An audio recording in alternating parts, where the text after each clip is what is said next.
തിരുവചനങ്ങൾ വിശ്വാസത്തോടുകൂടിയുള്ള പ്രാർത്ഥന രോഗിയെ സുഖപ്പെടുത്തും. അവരിലേക്ക് നടക്കും. അവൻ പാപങ്ങൾ ചെയ്തിട്ടുണ്ടെങ്കിലും അവന്റെ പാപങ്ങൾ ക്ഷമിക്കപ്പെടും. ഇപ്പോൾ എങ്കിലും തെറ്റുതിരുത്തി നിങ്ങൾ സൗഖ്യം പ്രാപിക്കുവാനായി പരസ്പരം പാപങ്ങൾ ഏറ്റുപറയുകയും പ്രാർത്ഥിക്കുകയും ചെയ്യുവിൻ. എന്തെന്നാൽ നീതിമാന്റെ പ്രാർത്ഥന വളരെ ശക്തിയുള്ളതും ഫലദായകവുമാണ്. ഇപ്പോഴെങ്കിലും നിങ്ങൾ നിങ്ങളുടെ പാപങ്ങൾ ഏറ്റുപറയുകയും പ്രാർത്ഥിക്കുകയും ചെയ്യുവിൻ. എന്തെന്നാൽ നീതിമാന്റെ പ്രാർത്ഥന അത് ശക്തിയുള്ളതും ഫലദായകവുമാണ്.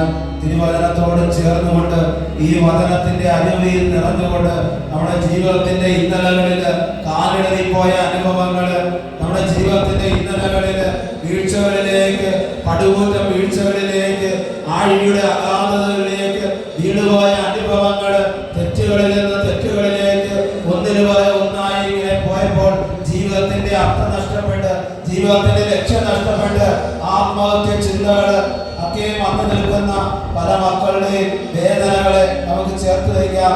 പ്രത്യേകിച്ച് രോഗാവസ്ഥയിലൂടെ കടന്നു പോകുന്ന അത്തരത്തിലുള്ള മാനസിക അവസ്ഥകളിലൂടെ കടന്നുപോയി വിഷാദ രോഗങ്ങൾ കടിമപ്പെട്ട് കഴിയുന്ന എല്ലാ മക്കളെയും ദൈവകരങ്ങളിലേക്ക് സമർപ്പിക്കാം. ലക്ഷ്യബോധം നഷ്ടപ്പെട്ട് ആരോടും സമ്പർക്കമില്ലാതെ ജീവിതത്തിൽ ഒറ്റപ്പെട്ട് മുറിക്കുള്ളിലെ തനിച്ചായിരിക്കുന്ന അവസ്ഥകളിലൂടെ കടന്നു പോകുന്ന എല്ലാ വിഷാദ രോഗികളെയും ഈ സമയം നമുക്ക് സമർപ്പിക്കാം. അടുത്ത ദിവസങ്ങളിൽ പത്രത്താളുകളിലൂടെ വായിച്ചതിന് ഒരു വാർത്തയുണ്ട്.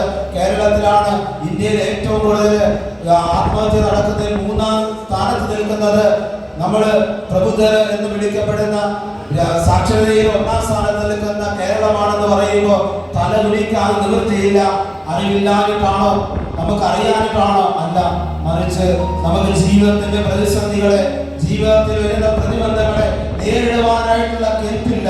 ജീവിതത്തിൽ ഒരുപക്ഷെ അറിവുണ്ടായിരിക്കാം. ദൈവസന്നിധിയിൽ നിൽക്കുന്നത് ബലമുള്ള മനുഷ്യർക്ക് മാത്രമേ ദൈവസന്നിധിയിൽ ചങ്കുറപ്പോടുകൂടി നിലനിൽക്കുവാൻ സാധ്യമല്ല. ഈ ലോകത്തിൽ നിൽക്കുവാൻ ഒരുപക്ഷെ അറിവ് മാത്രം നിങ്ങൾക്ക് മതിയായിരിക്കാം. എന്നാൽ ദൈവസന്നിധിയിൽ നിൽക്കുന്നതിന് അറിവ് മാത്രം പോരാ. അത് അറിവ് മാത്രം ഉണ്ടായാൽ പോരാ. ആ നിൽക്കുവാനുള്ള ബലം, ആത്മീയമായുള്ള ബലം നമുക്കുണ്ടാകണം. അത് നമുക്ക് നഷ്ടപ്പെട്ടു പോയിരിക്കുന്നുവെങ്കിൽ ആ മേഖലകളിലേക്ക് ദൈവത്തിന്റെ വലിയ ശക്തി കടന്നു വരുവാനായിട്ട് ആഗ്രഹിച്ചുകൊണ്ട് കരങ്ങൾ ഉയർത്തിക്കൊണ്ട് ശക്തമായി ദൈവത്തിന്റെ ആ സാന്നിധ്യത്തെ വിളിച്ച് അപേക്ഷിച്ചുകൊണ്ട് നമുക്ക് പ്രാർത്ഥിക്കാം. വലിയ കൃപ നമ്മുടെ ജീവിതങ്ങളിലേക്ക് ഒഴുകിയിറങ്ങട്ടെ. ഈ വചനത്തിന്റെ സത്യമാണ് ജീവിതങ്ങളിലേക്ക് കടന്നുവരട്ടെ. നീതിമാന്റെ പ്രാർത്ഥന ഫലദായകവും ശക്തിയുള്ളതുമാണ്. നീതിമാന്റെ പ്രാർത്ഥന ഫലദായകവും ശക്തിയുള്ളതുമാണ്.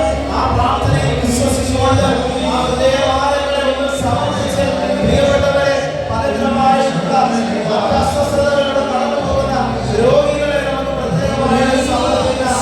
കാഴ്ചസംബന്ധമായ രോഗങ്ങൾ കടിമപ്പെട്ട് കഴിയുന്നവരെ, കാഴ്ചശക്തി നഷ്ടപ്പെട്ടുകൊണ്ടിരിക്കുന്നവരെ, തിമിരം ബാധിച്ചവരെ, കാണുവാൻ പറ്റാത്ത അവസ്ഥകള്, വായിക്കാൻ പറ്റാത്ത അവസ്ഥകള്, അങ്ങനെ കണ്ണുമായി ബന്ധപ്പെട്ടിട്ടുള്ള എല്ലാ രോഗാവസ്ഥകളെയും ഈശോയുടെ കരങ്ങളിലേക്ക് നമ്മൾ സമർപ്പിച്ച് ബ്രെയിൻ ട്യൂമറുകൾ കടിമപ്പെട്ട് കഴിയുന്ന എല്ലാ മക്കളെയും, എല്ലാ സഹോദരങ്ങളെയും, എല്ലാ മാതാപിതാക്കളെയും ഒന്ന് സമർപ്പിച്ച് എത്രയോ പണം ചെലവഴിച്ചതാണ് എന്നിട്ടും ആ സൗഖ്യം ലഭിക്കുന്ന ഒരു അനുഭവത്തിലേക്ക് ഇന്നുവരെ കടന്നു വന്നിട്ടില്ല.